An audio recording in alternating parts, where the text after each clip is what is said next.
কাজটা করার শেষে মন্দিরটা যে এতটা সুন্দর লাগবে সেটা ভাবনার বাইরে ছিল। তবে যাই বলো না কেন, কোনো কাজ করার সময় যতটা কষ্ট লাগে সেটা শেষ হওয়ার পর যখন এতটা সুন্দর লুক আসে তখন সব কষ্টই যেন ধুয়ে মুছে সাফ হয়ে যায়। তোমাদেরও কি তাই মনে হয়? যদি মনে হয় তাহলে অবশ্যই কমেন্টস করে জানিও। অনেক দিন ধরেই কাজটা ডিউ ছিল, রঙগুলো 1 মাস আগে থেকে কেনা হয়েছিল, কিন্তু কাজটা আর করা হয়ে ওঠেনি।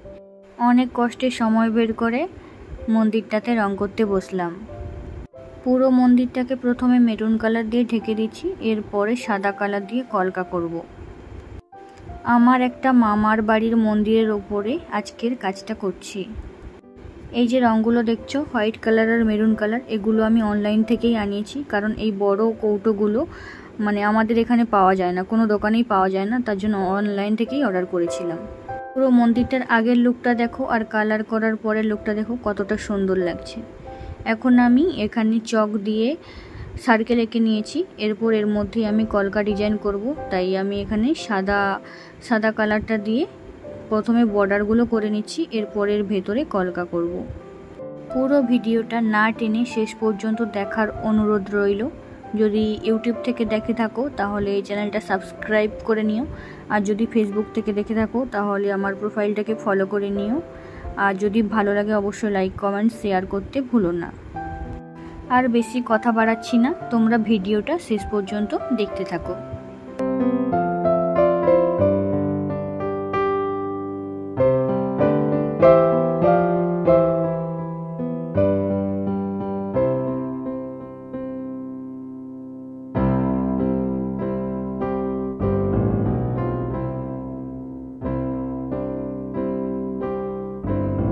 পদ্ম ফুলের থিম দিয়ে আমি মধ্যিখানের কলকাটা এঁকে নিচ্ছি।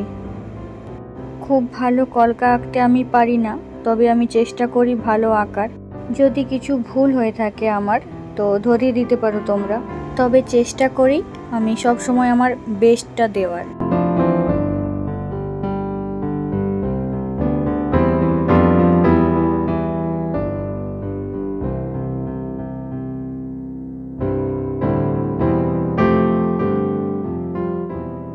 পুরো ডিজাইনটা করতে আমি 3টে তুলি ব্যবহার করেছি। প্রথমে মেরুন কালারটা করেছি 12 নম্বর ফ্ল্যাট তুলি দিয়ে, তারপরে রাউন্ডগুলো করেছি 12 নম্বর রাউন্ড তুলি দিয়ে, আর তারপরে কলকাটা করছি 2 নম্বর রাউন্ড তুলি দিয়ে।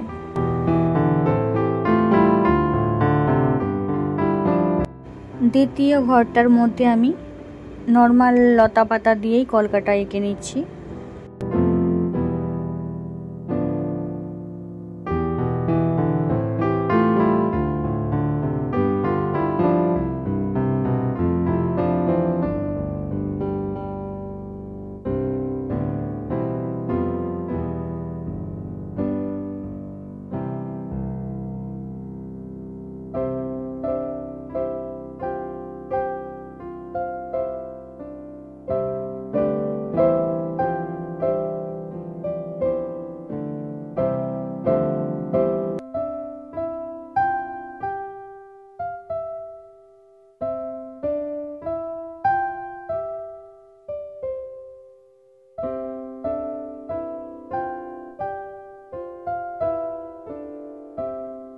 একদম বাইরের ঘরটাতে আমি ময়ূর তার সঙ্গে লতা পাতা দিয়ে কলকাটা সেরে নিচ্ছি।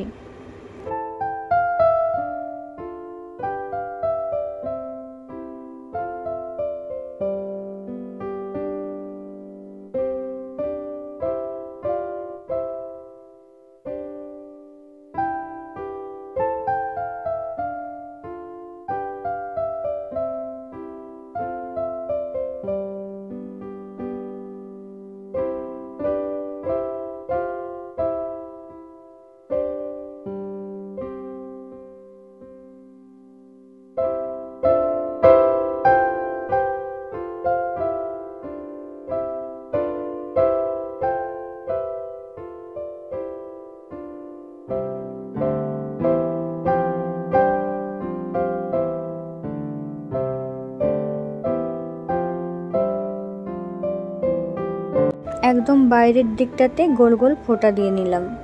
মন্দিরের মাঝখানের আলপনাটা তো কমপ্লিট হয়ে গেছে।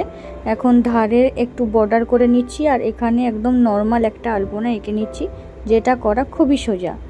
মন্দিরের চারথালটা আলপনা দেওয়ার পর অনেকখানি রং বেশি হয়ে গেছিলো, তাই জন্য আবার মন্দিরের এই যে চূড়োটাতেও একটু চারদিকেই আমি কলকা করে দিয়েছি।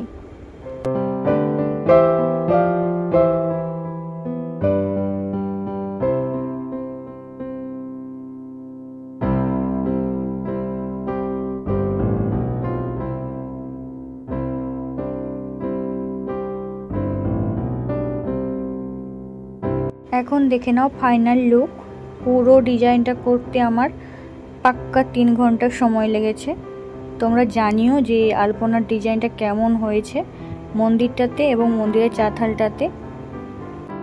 আমার তো আলপনার ডিজাইনটা বেশ ভালো লেগেছে, বেশ বলাটা ভুল হবে, খুবই ভালো লেগেছে। এবার তোমাদের পালা, তোমরা জানিও, বেশি বেশি করে কমেন্টস করো আর কমেন্টস করে বলো যে কেমন হয়েছে আলপনা কলকার ডিজাইনটা।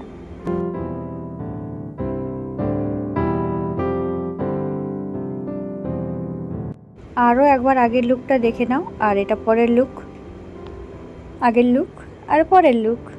চলো তাহলে ভিডিওটা এখানেই এন্ড করি। সবাই ভালো থেকো, সুস্থ থেকো, দেখা হচ্ছে আবার নেক্সট ভিডিওতে। ততক্ষণের জন্য টাটা।